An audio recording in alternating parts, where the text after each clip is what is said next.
You traveled with me if you've not seen him before. This is the NATO commander here of the international operation that's been going on for years.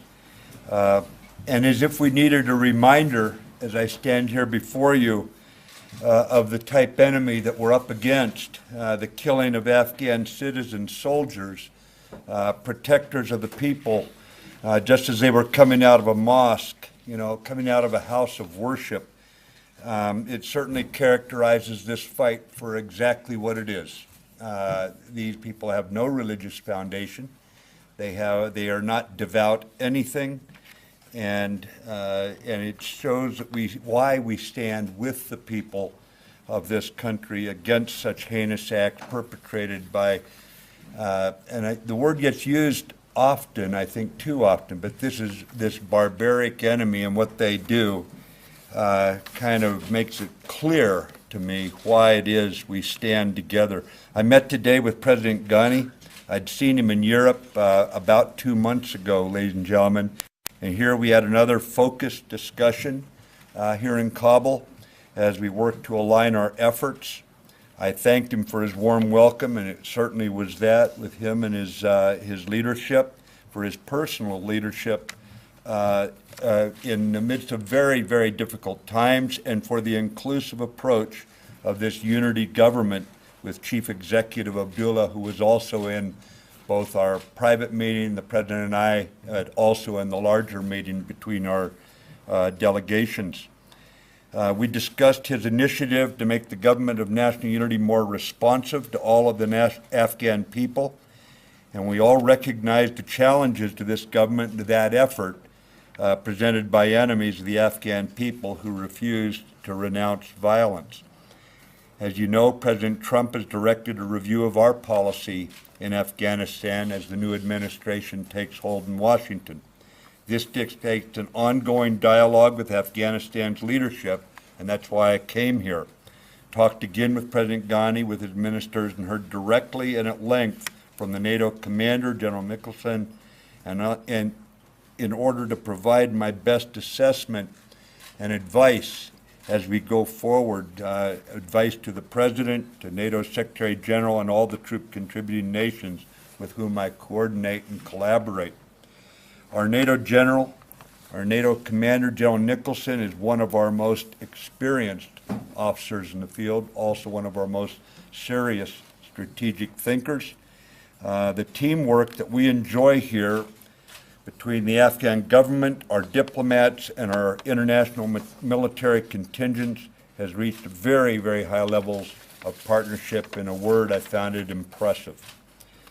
Within the new American administration, of course, our review in Washington is a dialogue with Secretary Tillerson and the President and his staff in the White House.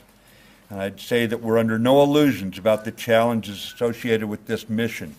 2017 is going to be another tough year for the valiant Afghan security forces and the international troops who have stood and will continue to stand shoulder to shoulder with Afghanistan against terrorism and against those who seek to undermine the legitimate United Nations recognized government of this nation. If the Taliban wish to join the political process and work honestly for a positive future for the Afghan people who have suffered long and hard, they need only to renounce violence and reject terrorism. It's a pretty low standard to join the political process.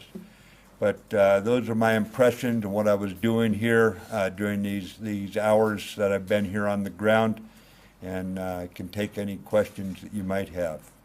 Got a couple minutes for questions. Helene, go ahead, please. Thank you, both of you, for doing this. I'd like to ask both Secretary Mattis and General Nicholson whether it's your assessment that the Haqqani network was behind the Afghan base attack last week.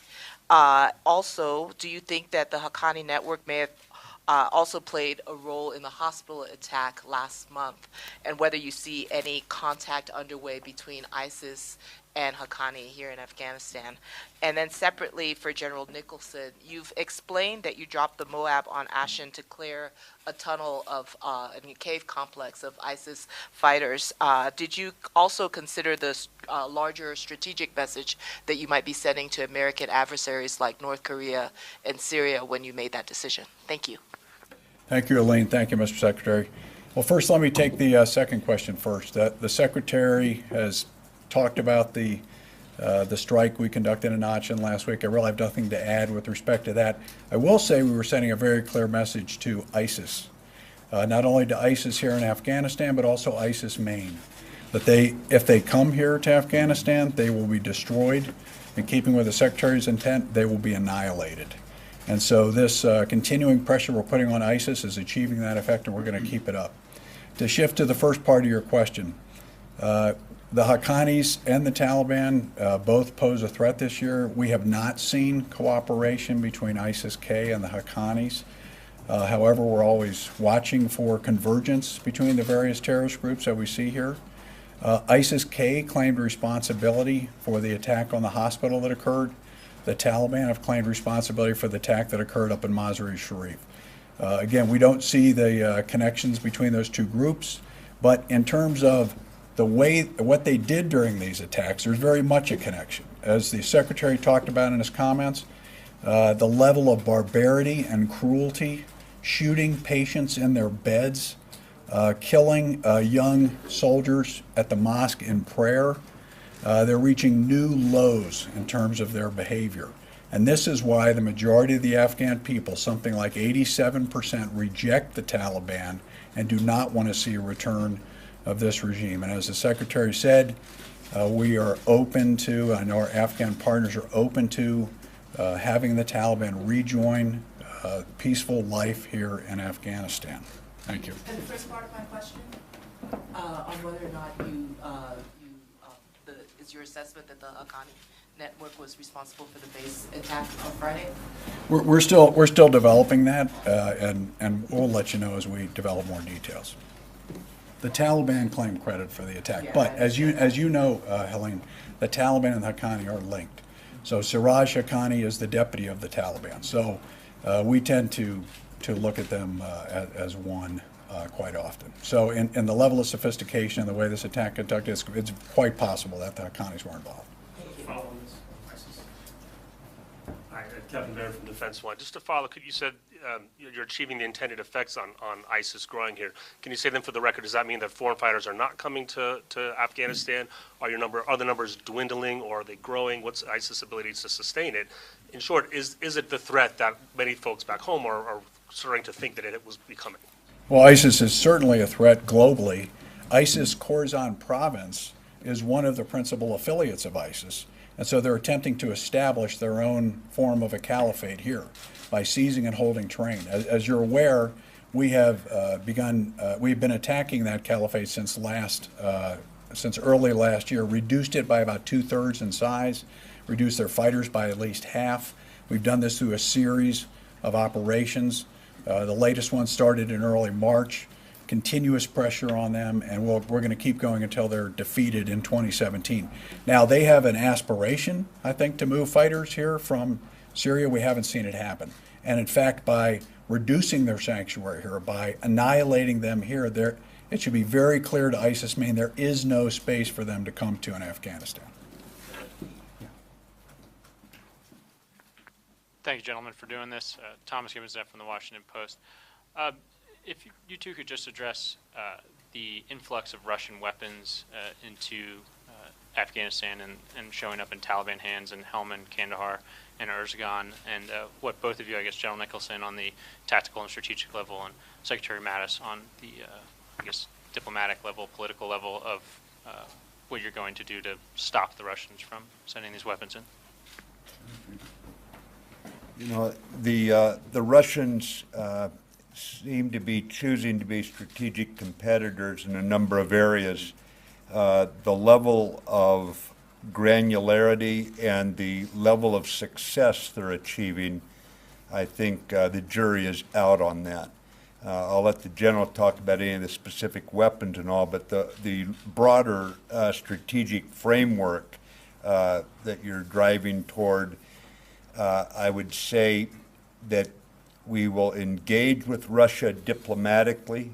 We'll do so where we can, but we are going to have to confront Russia where what they're doing is contrary to international law or denying the sovereignty of other countries. For example, any weapons being funneled here from a foreign country would be a violation of international law, unless they're coming through the government of Afghanistan for the Afghan forces, and so that would have to be dealt with as a violation of international law.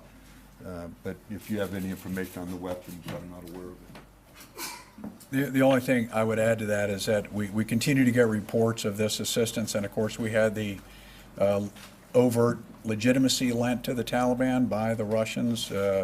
That really occurred starting late last year, beginning through this process they've been undertaking.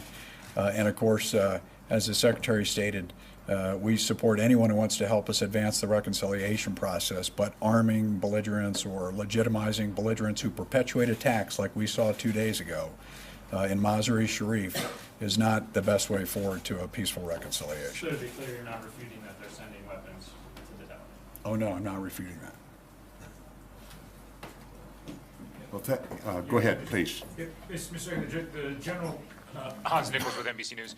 The general sitting next to you is standing next to you has said that we're at a stalemate in terms of the U.S. versus the Taliban. He's also requested thousands of more troops. Which one is it? Are you comfortable with the stalemate, or do we need more troops? Frankly, I don't see any tension between those two things, those two factors.